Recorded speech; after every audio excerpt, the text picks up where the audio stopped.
उज़ैक TV. अस्सलाम वालेकुम प्यारे बच्चों, मैं आज आपके लिए लेकर आई हूँ एक न्यू हॉरर स्टोरी जिसका नाम है पुरस्कार बच्चा। स्टोरी शुरू करने से पहले आप हमारे चैनल को लाइक और सब्सक्राइब कर दीजिए। चलें अब स्टोरी शुरू करते हैं। एक मर्तबा एक फैमिली थी जिसमें थे बाबा यानी तनवीर, मम्मा यानी नाइमा और इनका इकलौता और लाडला बेटा जिसका नाम था हसन। हसन 4 क्लास का तालिबे इल्म था और एक प्राइवेट स्कूल में पढ़ रहा था। स्कूल घर से काफी दूर था, इसलिए तनवीर ने स्कूल आने जाने के लिए स्कूल बस का बंदोबस्त किया हुआ था। हसन अपनी क्लास में बहुत अच्छा था और हर मामलात में हमेशा अव्वल रहता था। यही वजह थी कि हसन अपनी टीचर्स की नजरों में हमेशा रहता था। सब कुछ बिल्कुल ठीक चल रहा था। फिर अचानक हसन आहिस्ता आहिस्ता पढ़ाई में पीछे होता जा रहा था। तमाम टीचर ने ये चीज महसूस की। हसन अब ठीक से पढ़ नहीं पा रहा था और इतना बोलने वाला बच्चा अब खामोश खामोश रहने लगा था। अक्सर अकेले में बैठ के कुछ बड़बड़ाता रहता था। उसका ये रवैया देखकर एक टीचर जो हसन की फेवरेट टीचर थी मिस अफशा ने हसन की ये हालत देखकर हसन के मम्मा बाबा यानी तनवीर और नाइमा से राब्ता किया कि हसन घर पर पढ़ाई में कैसा है, रहने सहने के मामलात में कैसा है। तो नाइमा ने मिस अफशा को बताया हसन घर में तो बिल्कुल ठीक है, पढ़ता भी है और खेल कूद में भी बिल्कुल ठीक है। तो मिस अफशा ने इग्नोर किया और दिन यूं ही गुजरते रहे। पर दिन ब दिन मामलात और भी ज्यादा बदतर होते गए। तो एक दिन फिर मिस अफशा ने नाइमा को कॉल की और कहा, नाइमा, हसन अब बिल्कुल नहीं पढ़ रहा, क्लास में भी ना जाने अकेला बैठा क्या बोलता रहता है। प्लीज आप लोग इसे दिखाएं कि क्या बात है। तो नाइमा ने जवाब दिया, जी मिस अफशा, पर हसन तो घर पर बिल्कुल नॉर्मल है, ऐसी कोई बात नहीं हुई जो हमें हैरान करे, लेकिन आप फिक्र ना करें, मैं इस पर गौर करती हूँ। जब रात में तनवीर ऑफिस से घर आया तो नाइमा ने तनवीर से कहा, सुने, वो मिस अफशा की कॉल आई थी। वो कह रही थी कि हसन स्कूल में नॉर्मल नहीं रहता, अकेले में बैठकर खुद से बातें करता रहता है। ये सुनकर तनवीर ने जवाब दिया, अरे नाइमा, ये स्कूल वाले भी ना बस कुछ भी कहते रहते हैं, खुद सही से पढ़ा नहीं रहे होंगे और बातें बकार रहे हैं। नाइमा ने भी तनवीर की बात को एग्री करते हुए इस बात को इग्नोर कर दिया। कुछ दिन गुजरे तो स्कूल वाले मामलात घर पर भी पेश आने लगे। नाइमा ने महसूस किया कि हसन घर पे भी अब कुछ खामोश खामोश सा रहने लगा है, खेलता कूदता भी नहीं और पढ़ाई भी सही से नहीं कर रहा और अपने रूम में अकेले में कुछ बड़बड़ाता रहता है। तो नाइमा ने तनवीर के आने का इंतजार किया। जब शाम में तनवीर घर आया तो खाना खाने के बाद रात में तनवीर से कहा, तनवीर, मैंने आपको बताया था ना कि मिस अफशा ने कॉल पर मुझे बताया था हसन के बारे में। तनवीर ने जवाब दिया, हाँ नाइमा, बताया तो था, क्यों, क्या हुआ? तो नाइमा बोली, अब ये सब कुछ घर पर भी हो रहा है। मैंने कई बार नोट किया है कि हसन अपने रूम में ज्यादा रहने लगा है और अकेले में कुछ बोलता रहता है। तनवीर सुनकर हैरान हुआ और बोला, नाइमा, ये भी तो हो सकता है कि सब तुम्हारा ही वहम हो। नाइमा ने जवाब दिया, तनवीर, ये वहम नहीं है, हमें हसन को किसी अच्छे डॉक्टर को चेक करवाना चाहिए। चले आए, मैं आपको दिखाती हूँ। तो नाइमा और तनवीर दोनों दबे पांव हसन के कमरे के पास गए और दरवाजे पर कान लगाकर सुनने लगे। तो अंदर से कुछ ऐसी आवाजें आ रही थी,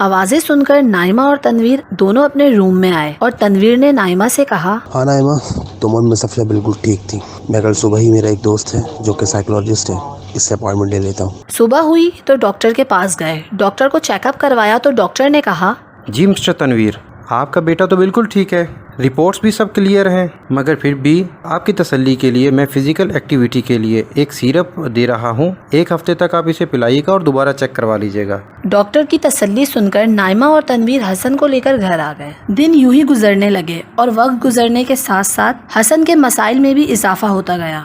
अब तो हसन स्कूल में भी घंटों गायब हो जाता था। मिस अफशा रोजाना नाइमा को कॉल करके हसन की कोई ना कोई खबर देती रहती थी। नाइमा और तनवीर हसन को लेकर बहुत ज्यादा परेशान होने लगे थे। एक दिन फिर मिस अफशा ने नाइमा को कॉल की और बोली, नाइमा, मैंने हसन को ऑफिस में बुलाकर बात की है, बहुत ही तरीके से पूछा तो उसने मुझे बताया कि इसका कोई दोस्त है जो हर वक्त इसके साथ रहता है और रात भर भी इसके साथ रहता है। इसका ऐसा कौन सा दोस्त है? तो नाइमा ने हैरान होते हुए जवाब दिया, नहीं मिस अफशा, हसन का तो कोई भी दोस्त हसन के साथ घर नहीं आता। ये सुनकर मिस अफशा और नाइमा बहुत ही हैरान और परेशान हो गए। तो मिस अफशा ने कहा, नाइमा, अगर आप मुनासिब समझें तो मेरी वालदा एक आलमा है। आप एक मर्तबा हसन के हमरा आएं, हसन को दम करवाएं और उसकी नज़र भी उतरवाएं। हो सकता है हसन को किसी की बुरी नज़र लगी हो। तो नाइमा बोली, ठीक है, मैं तनवीर से इस बारे में बात करके आपको बताती हूँ। और कॉल काट दी। जब रात में तनवीर आया तो नाइमा ने सारी बात तनवीर को बताई और मिस अफशा की वालदा के पास लेकर जाने का इसरार किया। तो तनवीर ने कहा, अरे नाइमा, तुम ये क्या कह रही हो? कौन सा दोस्त है? हसन का? चलो ठीक है, तुम कल ही हसन को लेकर मिस अफशा के घर चली जाओ। रात हो गई तो नाइमा हसन को उसके कमरे में सुलाने के लिए ले गई। थोड़ी ही देर में हसन सो गया तो नाइमा अपने रूम में तनवीर के पास आ गई। तनवीर और नाइमा बातों में मगन थे कि अचानक हसन के कमरे में से हंसने की आवाजें आने लगी।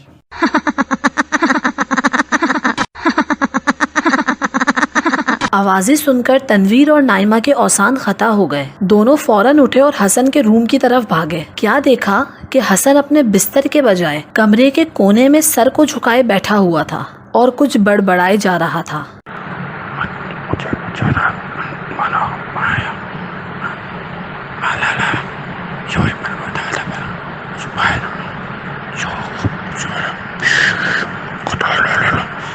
तनवीर घबरा कर आगे बढ़ा और हसन से कहा, हसन बेटा, क्या बात, आप ऐसे क्यों बैठे हो? जूं ही हसन के करीब पहुंचा तो हसन एकदम से उठा और हवा में जमीन से 4 फीट ऊपर झूलने लगा। हसन अब हसन नहीं था, एक खौफनाक शक्ल में कोई और ही था और वो बोला, तुम लोग मुझे कहीं नहीं ले जा सकते। मैं हसन को छोड़ के अब कहीं नहीं जाऊंगा। हसन अब मेरा दोस्त है और अब हम हमेशा साथ रहेंगे। नाइमा आगे बढ़कर रोते हुए बोली, नहीं नहीं, हसन मेरा बेटा, खुदा के लिए मेरे बेटे को छोड़ दो। जिन बोला, नहीं, अब मैं इसको छोड़ के कहीं नहीं जाऊंगा। अब हम एक साथ रहेंगे। चले जाओ तुम लोग यहाँ से। तनवीर बुलंद आवाज से आयतल कुर्सी पढ़ने लगा तो नाइमा भी दुपट्टा ओढ़ते हुए तनवीर के साथ साथ आयतल कुर्सी पढ़ने लगी। तो जिन चिल्लाकर बोला, नहीं, मैं तुम लोगों को बहुत बुरी बात मारूंगा। चुप हो जाओ, मत पढ़ो, खामोश हो जाओ। जैसे ही आयतल कुर्सी मुकम्मल हुई तो जिन एकदम चिल्लाया।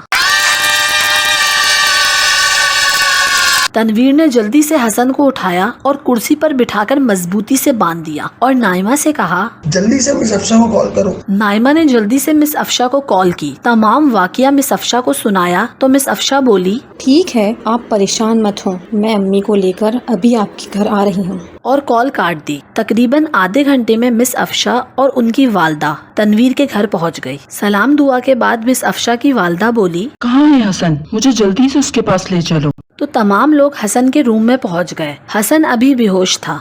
अफशा की वालदा ने विर्द शुरू किया तो थोड़ी ही देर में हसन होश में आ गया। हसन अपनी मासूम आवाज में बोला, मम्मा बाबा मुझे क्यों बांधा हुआ है? बाबा प्लीज मुझे खोलो, मुझे बहुत दर्द हो रहा है। अपने बच्चे की आवाज सुनकर तनवीर ने कदम आगे बढ़ाया तो आलमा बोली, नहीं, रुक जाइए, ये आपका बेटा नहीं है। तो एकदम कहके की आवाज बुलंद हुई और जिन बोला, मैं तुम सबको खत्म कर दूंगा। ये आलमा मेरा कुछ नहीं बिगाड़ सकती। तो आलमा ने विर्द स्टार्ट कर दिया तो जिन चीखने और चिल्लाने लगा और माफिया मांगने लगा। तो आलमा ने विर्द रोका और जिन से बोली, कौन हो तुम और हसन को कैसे काबू में किया? जिन ने जवाब दिया, मैं राहुल हूँ। मैं स्कूल के स्टोर रूम में रहता हूँ। वहाँ हसन मेरे पास आया था, वहीं हमारी दोस्ती हो गई। तब से मैं और हसन एक साथ हैं और हम एक साथ रहेंगे और हमें अलग कोई नहीं कर सकता। जिनकी बात सुनकर आलमा बोली, तुम उसे छोड़कर अपनी दुनिया में वापस चले जाओ, वरना मैं तुम्हें यहीं खत्म कर दूंगी। और आलमा ने दोबारा विर्द शुरू कर दिया। जिन फिर से रोने चिल्लाने लगा और माफिया मांगने लगा और हसन के जिस्म से निकलकर गायब हो गया। इस वाकये के बाद हसन बिल्कुल ठीक हो गया। वापस पढ़ाई में भी पहले की तरह अच्छा हो गया और सब कुछ पहले की तरह नॉर्मल हो गया। तो बच्चों, कैसी लगी आपको यह हमारी स्टोरी पुरस्रार बच्चा? उम्मीद करती हूँ लाजमी पसंद आई होगी। अगर हाँ तो कमेंट्स में जरूर बताइएगा और हमारे चैनल को लाइक और सब्सक्राइब कर दीजिए और बेल आइकन को दबाना नहीं भूलिएगा ताकि हमारे आने वाली नेक्स्ट स्टोरी जिसका नाम है करिश्माए कुरान आप सबसे पहले देखें और लुत्फ उठाएं। जब तक अपना और अपने प्यारों का बहुत सारा ख्याल रखिएगा। अल्लाह हाफ़िज़।